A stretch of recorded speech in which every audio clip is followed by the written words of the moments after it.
Good morning बच्चों। आज मैं आप लोगों के लिए इलेक्ट्रीशियन ट्रेड थ्योरी का ऑनलाइन पेपर में जो आते हैं क्वेश्चंस जो आएंगे एनसीईआरटी से रिलेटेड सभी प्रश्नों का मॉड्यूल 3 जो है उसको हल कराने जा रहा हूं, जिसमें हम आपको wires, joints, soldering, underground cable से रिलेटेड जो प्रश्न हैं उनसे संबंधित जो प्रश्न हैं उनके हल कराऊंगा, जो कि आपके कंप्यूटर बेस्ड जो पेपर होने वाला है उसमें आएंगे। तो आप लोग इन सभी प्रश्नों को ध्यान से पढ़ें और वीडियो को ज़्यादा से ज़्यादा शेयर करें। अगर अभी तक आप लोगों ने चैनल को सब्सक्राइब नहीं किया है तो चैनल को सब्सक्राइब कर लें और बेल घंटी को भी बजा दें, जिससे कि हम जो भी वीडियो बनाते हैं उसका नोटिफिकेशन आपके पास पहुंच जाएगा। और अगर जो भी बच्चे इसका पिछला वीडियो हमारा जो था मॉड्यूल 2 नहीं देखे हैं तो उनके लिए हम जो लिंक है हमारा वीडियो का उसको हम इस वीडियो के डिस्क्रिप्शन में डाल दिए हैं, आप लोग यहाँ से देख सकते हैं बच्चों। अब आप लोग देखिए, आइए क्वेश्चंस पे आइए। प्रश्न पे पहला प्रश्न क्या है दिया, 32 एम्पीयर रेटेड केबल की धारा की वहन क्षमता क्या होगी यदि इसे पुनः तार बांधने हेतु फ्यूज से सुरक्षित किया गया हो। ठीक ना। तो बच्चों इसका जो आंसर है वो आपका है कितना, 26 एम्पियर। कितना है बच्चों, 26 एम्पियर, 26 एम्पियर। तो आंसर कौन सा हो जाएगा, ए हो जाएगा बच्चों। नेक्स्ट देखिए अगला क्वेश्चन दिया है, SWG से तार का आकार मापने का परास क्या होगा। तो SWG से तार मापने का जो परास होता है वो होता है बच्चों 0 से 36। क्या होता है, 0 से 36। तो आप लोग यहाँ पे 0 से 36 लगाएंगे। थर्ड क्वेश्चन, तीसरा क्वेश्चन देखिए दिया है कि इस तार जोड़ का क्या नाम है। जो ये जोड़ दिखाया गया है इसको किस नाम से जाना जाता है। तो बच्चों ये है आपका नाटेड टैप जोड़। कौन सा है, बी, नाटेड टैप जोड़। ठीक, क्वेश्चंस आप लोग ध्यान से पढ़िएगा, पेपर में 100% आएगा। जो भी बच्चे इसको अगर इग्नोर कर रहे हैं कि नहीं आएगा तो वो सब ध्यान रखें कि इसमें से बहुत से क्वेश्चंस आप लोगों को पेपर में मिलेंगे, क्योंकि ये एनसीईआरटी से हम निकाल के पेपर हल करा रहे हैं बच्चों। तो आप लोग इसको ज़्यादा से ज़्यादा देखें और अपने दोस्तों को भी शेयर करें, जिससे कि सभी आपके जो दोस्त हैं वो आसानी से पेपर पास कर सके हैं ITI में। नेक्स्ट देखिए अगला क्वेश्चन, क्वेश्चन नंबर 4 दिया, गैल्वेनीकृत लोहे के लिए किस प्रकार के लोहे का उपयोग किया जाता है। तो बच्चों चौथे का जो है वो कौन सा है, हाइड्रोक्लोरिक एसिड। कौन सा, हाइड्रोक्लोरिक एसिड का प्रयोग किया जाता है। तो आंसर कौन सा हो गया, 4 नंबर। फिर देखिए पांचवा क्वेश्चन दिया है, मात्रा उत्पादन और टीनिंग कार्य के कौन सी सोल्डरिंग विधि का प्रयोग किया जाता है। मात्रा उत्पादन और टीनिंग कार्य में कौन से सोल्डरिंग का प्रयोग किया जाता है। तो इसमें डीप सोल्डरिंग का प्रयोग किया जाता है। कौन सा, डीप सोल्डरिंग। आंसर हो जाएगा आपका डीप सोल्डरिंग। अगला क्वेश्चन देखिए, क्वेश्चन नंबर आपका है 6, इस भूमिगत केबल में यक्स से इंगित भाग का नाम बताइए। यानी ये जो यक्स द्वारा दर्शाया गया है इस भाग को किस नाम से जाना जाता है। ठीक ना बच्चों, इस भाग को किस नाम से जाना जाता है। तो इसे हम किस नाम से जानते हैं बच्चों, बेडिंग के नाम से जाना जाता है। छठे का आंसर कौन सा हो जाएगा, ए, बेडिंग। क्या होगा, बेडिंग। नेक्स्ट देखिए क्वेश्चन नंबर 7। क्वेश्चन नंबर 7 क्या कह रहा है, XLPE केबल का पूर्ण रूप क्या है बच्चों। तो XLPE केबल को कहा जाता है बच्चों क्रॉस लिंक्ड पॉलीएथिलीन। ठीक ना, क्रॉस लिंक्ड पॉलीएथिलीन, ये आपका सी। बहुत से बच्चे देखेंगे कहेंगे अरे ये कैसे हो सकता है, यक्स से है। तो हम बता दें कि XLPE का फुल फॉर्म आप लोग बहुत ही ध्यान से समझ लें कि उसका क्या होता है, क्रॉस लिंक्ड पॉलीएथिलीन होता है। ठीक ना। नेक्स्ट देखिए क्वेश्चन नंबर 8 दिया, भूमिगत केबल में सर्विंग परत का उपयोग क्या है। ठीक ना। भूमिगत केबल में सर्विंग परत का क्या उपयोग होता है? तो सर्विंग परत का जो उपयोग है बच्चों, आर्मरिंग को वायुमंडलीय स्थिति से बचाना। इसका कार्य क्या है? आर्मरिंग को वायुमंडलीय स्थिति से बचाने के लिए इसका उपयोग किया जाता है। आंसर कौन सा हो जाएगा? डी। कौन सा हो जाएगा? डी। ठीक ना। क्वेश्चन नंबर 9 देखिए आप लोग, 9वां दिया है, लूप टेस्ट में भूमिगत केबल किस प्रकार के दोष के स्थान को ज्ञात किया जा सकता है? ये जो लूप टेस्ट दर्शाया गया है, इसमें भूमिगत केबल के लिए किस प्रकार के दोष को हम ज्ञात कर सकते हैं? तो 9वें का जो आंसर है वो कौन सा है बच्चों? बी, लघु परिपथ दोष। कौन सा? लघु परिपथ दोष। आंसर हो गया आपका लघु परिपथ दोष। नेक्स्ट देखिए 10 नंबर, या उत्पादन संयंत्रों में किस प्रकार की केबल बिछाने की विधि का प्रयोग किया जाता है? तो बच्चों, उत्पादन यानी जहां पे बिजली का उत्पादन किया जाता है, विद्युत का उत्पादन किया जाता है, वहां पे किस प्रकार के केबल को बिछाया जाता है? तो हवा में। वहां पे कहाँ, किस प्रकार की केबल? हवा में, रैक्स इन एयर। आंसर कौन सा हो जाएगा बच्चों? बी, हवा में केबल वहां पे बिछाए जाते हैं। नेक्स्ट देखिए 11 नंबर क्वेश्चन, ये तांबे के परमाणु संयोजन चक्र में कितने इलेक्ट्रॉन होते हैं? तो बच्चों, तांबे के परमाणु संयोजन चक्र में एक इलेक्ट्रॉन होता है। कितना होता है? एक इलेक्ट्रॉन होता है। Answer A. ठीक ना। नेक्स्ट देखिए क्वेश्चन नंबर 12 क्या कह रहा? नियोन लैंप पर विद्युत धारा का क्या प्रभाव है? नियोन लैंप पर विद्युत धारा का क्या प्रभाव होता है? तो इसका आंसर कौन सा है बच्चों? गैस आयनीकरण। क्या है? गैस आयनीकरण प्रभाव, गैस आयनोजेशन इफेक्ट। ठीक है बच्चों, ध्यान से आप लोग पढ़ते रहिएगा, क्वेश्चन देखते रहिएगा, वीडियो को ज़्यादा से ज़्यादा शेयर कीजिए। आप लोग देखेंगे बहुत से क्वेश्चंस आपके पेपर में मिलेंगे बच्चों, इसलिए इसको इग्नोर न करें, ज़्यादा से ज़्यादा इसको पढ़ें, देखें। ठीक ना बच्चों, देखें। नेक्स्ट देखिए क्वेश्चन नंबर 13 दिया, कुचालक प्रतिरोध की इकाई क्या है? तो कुचालक प्रतिरोध की इकाई होता है मेगा ओम। क्या होता है बच्चों? मेगा ओम होता है। कुचालक प्रतिरोध की इकाई मेगा ओम होता है। फिर देखिए 14 नंबर, क्वेश्चन नंबर 14, कौन सा विद्युत उपकरण अधिक अतिरिक्त धारा संरक्षण है? तो बच्चों, इसमें करा कि कौन सा जो विद्युत उपकरण है वह अधिक अतिरिक्त धारा संरक्षण करता है। क्वेश्चन नंबर 14, तो क्वेश्चन नंबर 14 का बी कौन सा आंसर है? पुनः तार बांधने योग्य फ्यूज। कौन सा? Rewritable fuse. ठीक, 14 का बी आंसर। ध्यान से आप लोग देखते जाइएगा, 14 का कौन सा है? बी। नेक्स्ट देखिए क्वेश्चन नंबर 15 दिया, सिरों पर लाइन में चालक की लंबाई बढ़ाने के लिए किस प्रकार के जोड़ का उपयोग किया जाता है? यहाँ पे प है बच्चों, लिखने में थोड़ा सा मिस्टेक हो गया, इसको देख लीजिएगा। सिरों पर लाइन में चालक की लंबाई बढ़ाने के लिए हम किस प्रकार के जोड़ का उपयोग करते हैं? तो हम वेस्टर्न यूनियन जोड़ का प्रयोग करते हैं बच्चों। यहाँ पे हुआ है वेस्टर्न, है वेस्टर्न यूनियन जोड़ का प्रयोग करते हैं। आप लोग ध्यान से देखिएगा, वेस्टर्न यूनियन जोड़ का प्रयोग किया जाता है। ठीक ना। नेक्स्ट आप लोग देखिए अगला क्वेश्चन आप लोग देखिए, क्वेश्चन नंबर आपका 16 कौन सा है बच्चों? 16। क्वेश्चन नंबर 16 आप लोग देखिए क्या है दिया, एल्युमिनियम चालकों को सोल्डर करने हेतु किस प्रकार के सोल्डरिंग फ्लक्स का उपयोग किया जाता है? तो एल्युमिनियम अगर चालक को हमें सोल्डर करना है तो हमें किस प्रकार के सोल्डरिंग फ्लक्स का प्रयोग करना चाहिए या उपयोग होता है? तो केर अल लाइट। कौन से प्रकार के? केर अल लाइट प्रकार के सोल्डरिंग फ्लक्स का उपयोग किया जाता है। नेक्स्ट बच्चों देखिए क्वेश्चन नंबर 17 क्वेश्चन नंबर क्या करा है? पिघले हुए सोल्डर को बार बार पिघलाने से क्या प्रभाव पड़ता है? ठीक ना।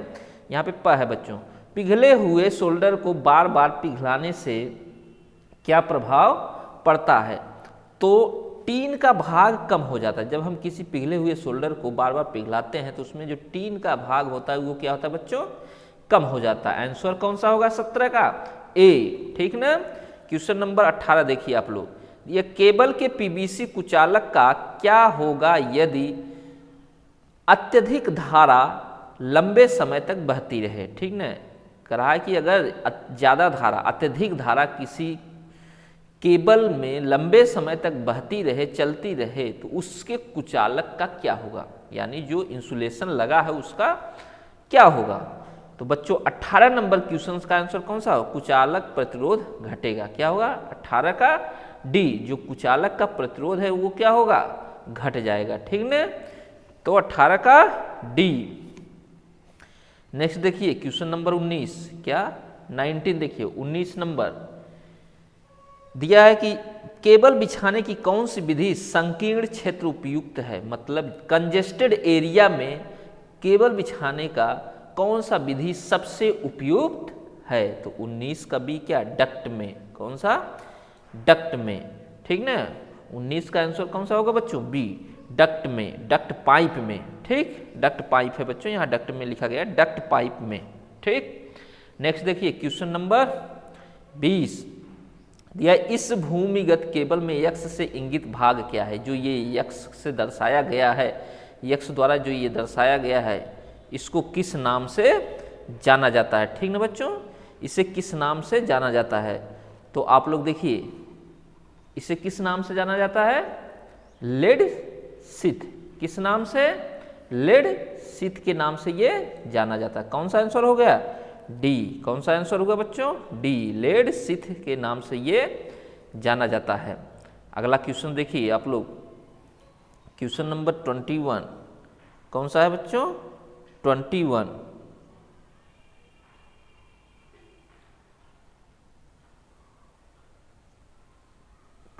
आप लोगों को बता रहे हैं बच्चों। देखिए क्वेश्चन नंबर 21 में आपका क्या कह रहा है, भूमिगत केबल किस प्रकार के दोष को ज्ञात किया जा सकता है। ये जो फिगर दर्शाया गया, अभी सेम फिगर एक बच्चों ऊपर दर्शाया गया था, आप लोग देखे होंगे।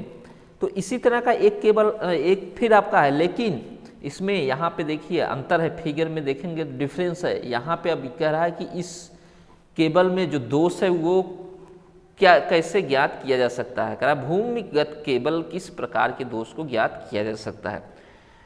तो क्वेश्चन नंबर 21 का कौन सा आंसर है बच्चों, ये अभी सेम था ना, तो कौन सा है, शॉर्ट सर्किट लघु परपथ। आंसर हमने अभी बताया था, सेम इसी तरह का फिगर एक ऊपर था, तो कौन सा है, शॉर्ट सर्किट लघु परपथ। लघु परिपथ दोष को हम ज्ञात कर सकते हैं बच्चों।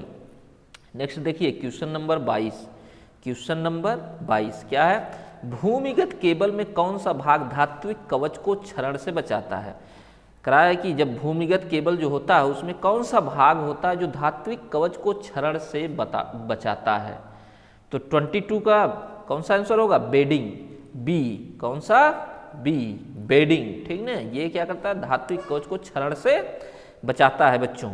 नेक्स्ट देखिए क्वेश्चन नंबर 23, सोल्डरिंग आयरन को उपयोग न करने के समय स्टैंड में क्यों रखना चाहिए। अगर हम सोल्डरिंग आयरन का उपयोग नहीं कर रहे हैं तो हमें उसे स्टैंड में रखना चाहिए, लेकिन क्यों रखना चाहिए। ठीक ना, क्वेश्चन नंबर 23 क्या कर रहा है कि हम सोल्डरिंग आयरन का अगर उपयोग करते हैं, उपयोग नहीं कर रहे हैं, तो उसको स्टैंड में रखना चाहिए, लेकिन क्यों रखना चाहिए। तो 23 का आंसर क्या होगा बच्चों, ए, यह जलने एवं अग्नि को रोकता है। ठीक ना, जिससे आग लगने या किसी भी इस तरह की चीज़ों को कोई जल न जाए, इसलिए इसको क्या करना चाहिए, हमें स्टैंड में रख देना चाहिए। ठीक, नेक्स्ट देखिए क्वेश्चन नंबर 24 देखिए क्या कह रहा है, जंक्शन बॉक्स में किस प्रकार के तारों के जोड़ पाए जाते हैं। जंक्शन बॉक्स में किस प्रकार के तारों के जोड़ पाए जाते हैं। तो रेड टेल जोड़ होता है। ठीक है, जंक्शन बॉक्स में रेड टेल जोड़ पाए जाते हैं। कौन से, रेड टेल जोड़। ठीक, नेक्स्ट देखिए 25 नंबर, करा इस जोड़ का क्या नाम है। ये जो जोड़ है, ज्वाइंट है, इसको किस नाम से जाना जाता है। तो ये मैरिड जोड़ है बच्चों। कौन सा है, मैरिड जोड़ है। यहाँ पे क्या लगाएंगे, मैरिड जोड़। नेक्स्ट देखिए क्वेश्चन नंबर 26 दिया, ब्रिटानिया टी जोड़ का उपयोग है। ब्रिटानिया टी जोड़ का क्या उपयोग होता है। तो ब्रिटानिया टी जोड़ का उपयोग होता है सिरों पर लाइन से सेवा जुड़ाव हेतु जोड़ना। आंसर कौन सा है, डी। कौन सा आंसर होगा बच्चों, डी। ध्यान से आप लोग करते रहिएगा, देखते रहिएगा बच्चों। नेक्स्ट देखिए दिया, सर्विसिंग और रिपेयरिंग के कार्य के लिए किस प्रकार के सोल्डरिंग विधि का प्रयोग किया जाता है। जब हम सर्विसिंग या रिपेयरिंग करते हैं तो हमें उस समय किस प्रकार के सोल्डरिंग विधि का प्रयोग करना चाहिए। तो 27 का क्या है बच्चों, सोल्डरिंग आयरन के साथ सोल्डरिंग। सी कौन सा, soldering with soldering iron. Next देखिए क्वेश्चन नंबर 28 क्या कह रहा है, कह रहा डीप सोल्डरिंग विधि का उपयोग क्या है। हम डीप सोल्डरिंग जो विधि है उसका क्या उपयोग होता है। तो 28 का क्या है बच्चों, पीसीबी के भागों को सोल्डरिंग करने के लिए, ठीक ना, पीसीबी के भागों को सोल्डरिंग करने के लिए क्या करते हैं हम, डीप सोल्डरिंग का उपयोग करते हैं। तो आंसर कौन सा होगा बच्चों, सी। कौन सा होगा, सी, पीसीबी के भागों को सोल्डरिंग। नेक्स्ट देखिए क्वेश्चन नंबर 29, वोल्टेज भूमिगत केबल एक्स से इंगित भाग का नाम बताइए। ये आपका जो वोल्टेज भूमिगत केबल होता है उसमें जो एक्स द्वारा ये दर्शाया गया है इसे किस नाम से जाना जाता है, ठीक ना। 29 क्वेश्चन नंबर 29 का ये किस नाम से जाना, लेड शीथ। अभी ऊपर हमने दिखाया था कि सफ़ेद से जो है वो क्या होता है, लेड शीथ होता है, ठीक ना। नेक्स्ट देखिए 30 क्वेश्चन नंबर 30, कौन सा कुचालक पदार्थ भूमिगत केबल में गर्म यौगिक की तरह डाला जाता है, ठीक ना। कौन सा कुचालक पदार्थ भूमिगत केबल में गर्म यौगिक की तरह डाला जाता है। तो 30 का कौन सा आंसर है बच्चों, सी। कौन सा, बिटुमिनस यौगिक। कौन सा, बिटुमिनस यौगिक डाला जाता है, ठीक ना, ये बिटुमिनस यौगिक डाला जाता है। नेक्स्ट देखिए क्वेश्चन नंबर 31, भूमिगत केबल में बेडिंग का क्या उद्देश्य होता है। भूमिगत केबल में बेडिंग का क्या उद्देश्य होता है। तो धात्विक कवच को क्षरण से बचाना भी बताया गया है, ठीक ना। धात्विक कवच को क्षरण से बचाने के लिए हम बेडिंग का उपयोग करते हैं, ठीक ना। नेक्स्ट देखिए 32 क्वेश्चन नंबर 32 दिया, भूमिगत केबल के किस प्रकार के दोष को ज्ञात किया जा सकता है, ठीक ना। भूमिगत केबल के किस प्रकार के दोष को ज्ञात किया जा सकता है। तो क्वेश्चन नंबर आपका 32 का आंसर कौन सा है, ए, लूप टेस्ट। कौन सा बच्चों, लूप टेस्ट का ज्ञात किया जा सकता है। नेक्स्ट देखिए क्वेश्चन नंबर 33 तीसरा, का यदि एक हुए चालक को, ठीक ना, एक हुए चालक को 7/1.40 से इंगित किया जा सकता है तो 1.40 क्या दर्शाता है, ठीक ना। अब देखिए इसमें जैसे कोई चालक है उसमें उसको इंगित किया गया 7/1.40 से, तो 1.40 क्या दर्शाता है इसका हमें आंसर बताना है। तो 33 का कौन सा है बच्चों, ये प्रत्येक चालक की व्यास को ये दर्शाता है, डायमीटर ऑफ ईच कंडक्टर, ठीक ना। नेक्स्ट देखिए क्वेश्चन नंबर 34, एल्युमिनियम चालक की विद्युत चालकता का क्या मान होता है। तो एल्युमिनियम चालक की विद्युत चालकता का मान कितना होता है बच्चों,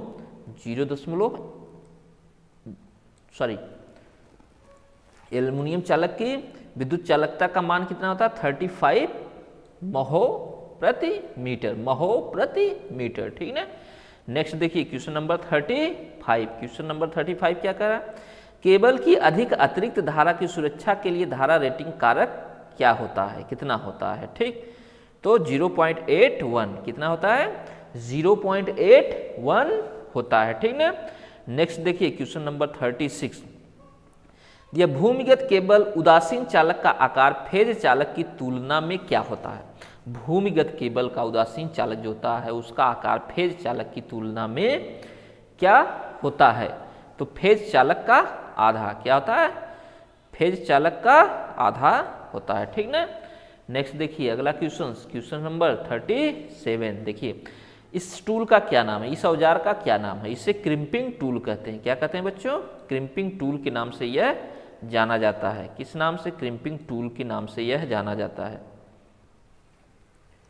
तो इसे हम क्रिम्पिंग टूल कहते हैं। नेक्स्ट देखिए अगला क्वेश्चन 38 दिया, उच्च तन्यता हेतु सिरों पर लाइन से कौन सा जोड़ उपयोग किया जाता है, ठीक ना। उच्च तन्यता के लिए सिरों पर लाइन में हम कौन से जोड़ का उपयोग करते हैं। तो वेस्टर्न यूनियन जोड़ का उपयोग किया जाता है। कौन सा जोड़, वेस्टर्न यूनियन जोड़ का उपयोग किया जाता है। नेक्स्ट देखिए ये माइक्रोमीटर में पाठ्यांक क्या है, ठीक ना। इसमें माइक्रोमीटर में पाठ्यांक क्या दर्शाया गया है। तो 39 का आंसर क्या है बच्चों? 4.55। कितना है? 4.4 फिर 0.55, ठीक ना? ये आपका सी। नेक्स्ट देखिए क्वेश्चन नंबर 40, कौन सा? 40 नंबर देखिए, दिया वाहनों की बॉडी के सुधार हेतु किस सोल्डरिंग विधि का उपयोग किया जाता है? वाहनों की बॉडी के सुधार के लिए हम किस सोल्डरिंग का उपयोग करते हैं? तो 40 का आपका कौन सा है बच्चों? ज्वाला के साथ सोल्डरिंग। कौन सा? बी, ज्वाला के साथ soldering, soldering with flame. Next देखिए 41, 41 नंबर क्वेश्चन दिया, गूथे हुए चालक का ठोस चालक की तुलना में क्या लाभ है? जो गूथे हुए चालक होते हैं बच्चों, करा उसका ठोस चालक की तुलना में क्या लाभ होता है? तो आपका अधिक लचीला होता है। क्या होता है? मोर फ्लेक्सिबल, अधिक लचीला होता है। नेक्स्ट देखिए क्वेश्चन नंबर 42, करा 16 एम्पीयर केबल की धारा क्षमता क्या है यदि यह अधिक अतिरिक्त धारा सुरक्षा द्वारा संरक्षित है? तो 42 का क्या है आंसर बच्चों? 13 एम्पीयर। क्या होगा? 13 एम्पीयर, ठीक ना? नेक्स्ट देखिए क्वेश्चन नंबर 43 क्या? बिजली की मात्रा की इकाई क्या है? ठीक है, what is unit of quantity of electricity? तो बिजली की मात्रा की इकाई क्या था? कूलाम होता है बच्चों। क्या होता है? कूलाम होता है। नेक्स्ट देखिए का सोल्डरिंग विधि का क्या नाम है? ये जो फिगर में दर्शाया गया है, इस फिगर में जो ये दर्शाया गया है उससे किस सोल्डरिंग विधि का नाम बताइए? इस सोल्डरिंग विधि का क्या नाम है? तो 44 का आंसर कौन सा बच्चों? सोल्डरिंग गन है। ये कौन सा? सोल्डरिंग गन है, ठीक। नेक्स्ट देखिए क्वेश्चन नंबर 45 पूछ रहा है, विद्युत वाहक बल ज्ञात करने हेतु किस सूत्र का प्रयोग किया जाता है? विद्युत वाहक बल को हम ज्ञात करने के लिए किस सूत्र का प्रयोग करते हैं? तो 45 का कौन सा आंसर है बच्चों? विभवांतर प्लस वोल्टेज पाथ, ठीक ना? आंसर कौन सा हो गया? बी। कौन सा आंसर हुआ बच्चों? बी, विभवांतर प्लस वोल्टेज पाथ, ठीक ना? नेक्स्ट क्वेश्चन देखिए 45 के बाद 46 क्या कर रहा है? कह रहा केबल की व्यास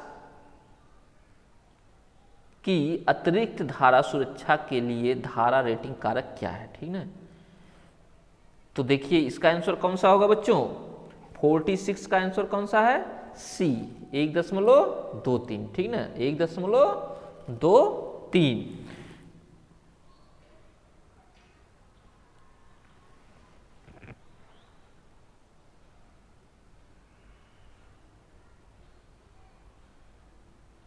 देखिए जो क्वेश्चन अगर साफ साफ नहीं दिखाई दिया हो बच्चों, तो हम उस क्वेश्चंस को एक बार दोबारा, जैसे थोड़ा सा वीडियो बनाने में दिक्कत हो गई है तो कुछ क्वेश्चंस हो सकता है साफ ना दिखाई दिया हो, तो फिर से आप लोग देख लीजिए जो लोग नहीं देखे हों। 42 से हम 41 से फिर से बता दे रहे हैं। 41 का आंसर कौन सा होगा बच्चों? देख लीजिए, गुथे हुए चालक का ठोस चालक की तुलना में क्या लाभ है? यह ज़्यादा लचीला होता है। क्या होता है? ज़्यादा लचीला होता है, ठीक। फिर 42 करा 16 एम्पीयर केबल की धारा क्षमता क्या है यदि यह अधिक अतिरिक्त धारा सुरक्षा द्वारा संरक्षित है? तो कितना आंसर होगा बच्चों? बी। कौन सा होगा? 13 एम्पीयर। हम फटाफट बोलते जा रहे हैं बच्चों। फिर देखिए बिजली की मात्रा की इकाई क्या है? तो बिजली की मात्रा की जो इकाई होता है वो क्या होता है बच्चों? कूलाम होता है, ठीक। और ये जो फिगर द्वारा दर्शाया गया है, पूछ रहा है कि इस जो फिगर में दर्शाया गया है ये कौन सा सोल्डरिंग विधि है? तो इसका नाम क्या है? इसको सोल्डरिंग गन कहते हैं। क्या कहते हैं? सोल्डरिंग गन कहते हैं। नेक्स्ट देखिए पूछ रहा है कि ईएमएफ का फार्मूला, विद्युत वाहक बल ज्ञात करने के लिए कौन सा फार्मूला प्रयोग किया जाता है? तो ईएमएफ इक्वल टू होता है विभवांतर प्लस वोल्टेज पाथ। क्या होता है? विभवांतर प्लस वोल्टेज पाथ। फिर देखिए दिया केबल की व्यास की अतिरिक्त धारा सुरक्षा के लिए धारा रेटिंग कारक क्या है? ठीक है, तो 1.23 क्या होता है? 1.23 बच्चों। फिर देखिए अगला क्वेश्चन करा कि ठोस चालक की गुथे हुए चालक की तुलना में क्या हानि? यह ठ है बच्चों, ठोस है, ठीक ना? ध्यान रखिएगा, ठोस चालक की गुथे हुए चालक की तुलना में क्या हानि होता है? तो आंसर अभी आपको एक बताए हैं, उसके हिसाब से क्या होगा? 47 का आंसर बच्चों कम लचीलापन, लेस फ्लेक्सिबिलिटी होता है। उसमें अभी ऊपर एक बताया ना कि मोर फ्लेक्सिबिलिटी होता है, इसमें लेस फ्लेक्सिबिलिटी होता है। नेक्स्ट देखिए सोल्डरिंग विधि का क्या नाम है? इस सोल्डरिंग विधि का क्या नाम है? 48 इसे हम तापमान नियंत्रित सोल्डरिंग कहते हैं। क्या कहते हैं? तापमान नियंत्रित सोल्डरिंग कहा जाता है। ठीक, क्वेश्चन नंबर 48। फिर देखिए 49 करा, सोल्डरिंग में ठंडे सोल्डर दोष का क्या कारण होता है? ये जो सोल्डरिंग होता है उसमें ठंडे सोल्डर दोष का, ये ठंडा है बच्चों, क्या कारण होता है? 49 का कौन सा होगा? बी, अपर्याप्त हीटिंग, अपर्याप्त ऊष्मन, यानी इनसफिशियंट हीटिंग। क्या होता है? इनसफिशियंट हीटिंग होता है। ठीक ना। नेक्स्ट देखिए क्वेश्चन नंबर 50, क्वेश्चन नंबर 50 क्या कर रहा है? देखिए बच्चों, क्वेश्चन नंबर 50 क्या कर रहा है? करा, क्या होता है यदि वोल्ट मीटर को अमीटर की तरह जोड़ा जाए? क्या होता है यदि वोल्ट मीटर को एमीटर की तरह जोड़ा जाए? तो बच्चों ये जय है बच्चों, ठीक, जय है। इसमें कुछ दिक्कत हो गई था टाइप करने में, इसलिए यह फिर साफ साफ नहीं दिखाई दे रहा। तो हम पढ़ के बता दे रहे हैं, क्या होता है यदि वोल्ट मीटर को अमीटर की तरह जोड़ा जाए? तो 50 का कौन सा ऑप्शन होगा बच्चों? ए, कम पाठ्यांक शो करेगा। क्या करेगा? कम पाठ्यांक शो करेगा। ठीक। नेक्स्ट देखिए 51 अधिक अतिरिक्त धारा सुरक्षा हेतु क्या उदाहरण है? अधिक अतिरिक्त धारा सुरक्षा के लिए क्या उदाहरण है? तो रीराइटेबल टाइप फ्यूज यूनिट। ठीक ना, पुनः तार बांधने योग्य फ्यूज इकाई। अगला देखिए अंतिम है इस क्वेश्चन बच्चों, विस्तार लाइनों के लिए कौन सा कंडक्टर उपयोग होता है? विस्तार लाइनों के लिए कौन से कंडक्टर का प्रयोग किया जाता है? तो कौन से कंडक्टर का प्रयोग किया जाता है? Bare conductor. कौन सा? बेयर कंडक्टर का प्रयोग किया जाता है। तो बच्चों ये हमने मॉड्यूल 3 जिसमें के बारे में पूरा जो 52 क्वेश्चंस थे हल कराए हैं बच्चों। आप लोग इसको पूरा वीडियो देखिएगा और वीडियो देख के क्वेश्चंस अगर पेपर में आप लोग करेंगे तो आसानी से हल कर पाएंगे। आज के लिए बस इतना ही। ठीक ना, आप लोग वीडियो को देखें और ज़्यादा से ज़्यादा शेयर करें।